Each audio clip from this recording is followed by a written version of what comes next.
Successive PPPC governments have implemented programs to empower women. The Dr. Irfan Ali-led administration has begun to engage the Women and Gender Equality Commission on issues such as sexual harassment, violence against women, maternity leave, and health care and counseling, just to name a few. Another hallmark of the PPPC government has been its housing program. 112,761 house lots have been developed and distributed to Guyanese families, thus providing affordable housing to all Guyanese. In the party's 2020 manifesto, a promise was made to deliver 50,000 house lots by the end of the first term. Within the first year, 10,000 house lots had been distributed. What is significant about this 10,000 first-year distribution is that 4,000 of these house lots went to Guyanese women. The housing sector is a strong pillar of our economy, and for several reasons. For example, the housing sector helps to create jobs, it helps to push the construction sector, but more importantly than all of that is providing home ownership to the people of our country. As you know, we have a constitutional right to proper housing, proper and affordable housing, every Guyanese citizen. And so we take that very seriously. And in our manifesto, our 2020 manifesto to 2025, we promised to deliver 50,000 house lots. But historically, the PPPC government from 1992, when they came into office, has always held housing near and dear to our heart and have always delivered in the housing sector. So this time around was no different. We have been able to reach our first year target of exceeding 10,000 house lots in our first year. And significantly, out of that, 4,000 of the 10,000 went to women. And this is women in their own right.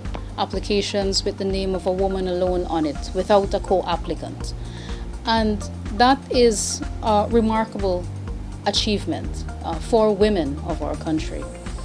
This allows them the freedom to make their own financial decisions. It allows them to be able to plan for their future, because now, being the owner of a land, you can then start to plan on how you can maybe access a mortgage from a financial institution and how you can construct your home so that you can become a homeowner.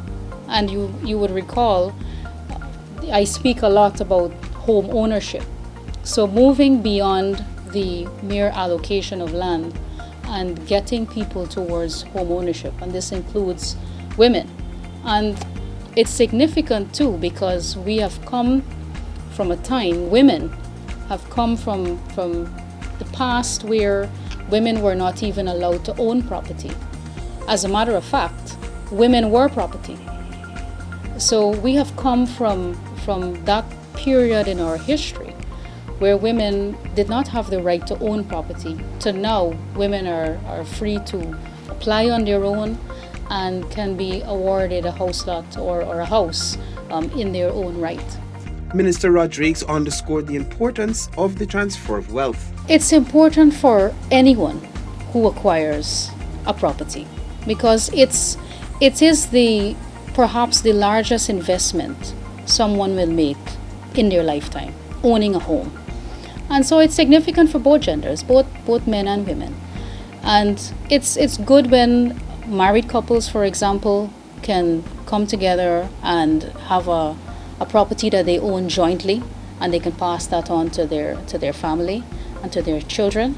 But when a woman is given the freedom, and I think that's mainly the basis of what we can celebrate, this being the month of March, and we celebrated International Women's Day, and that prompted me to really extract that figure to see how we are doing in terms of women. Because if we are going to speak about empowering women and government wanting to assist in that empowerment, we have to give consideration to the gender, to promote gender parity, And also, like you said, a significant amount of these women are single parents.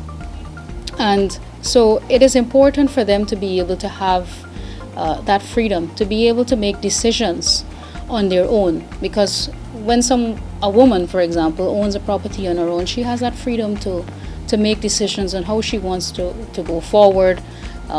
She has the confidence to go out there and make decisions, and nobody can impose on her right, to that property. And of course, she then has the freedom to pass that on to her children, creating intergenerational wealth for herself and her children. And this is also a good example that she'll be setting for her children, especially if she has girl children. So we are very happy. I'm very happy to play my part in my own way to help to promote the empowerment of women. These women, now with some amount of financial independence, no longer have to depend on someone else to make life-altering decisions for them.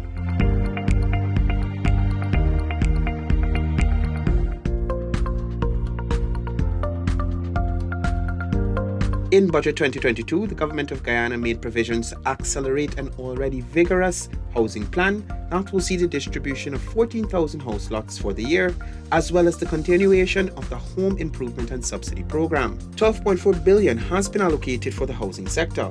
I'm anxious to finally be, able to get a plot of land, and so I can start building. I'm a teacher, so it's great.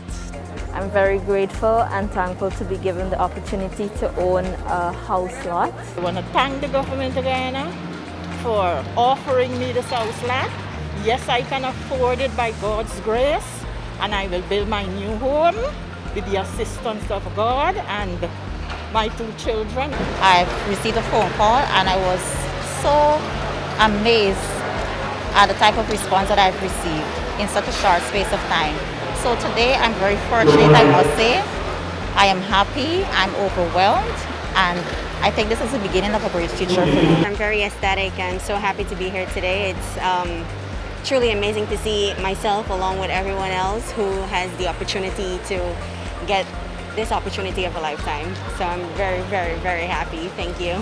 Since taking office, the PPPC government has made it clear that it will fulfill its manifesto promise of distributing 50,000 house lots during its first term in office.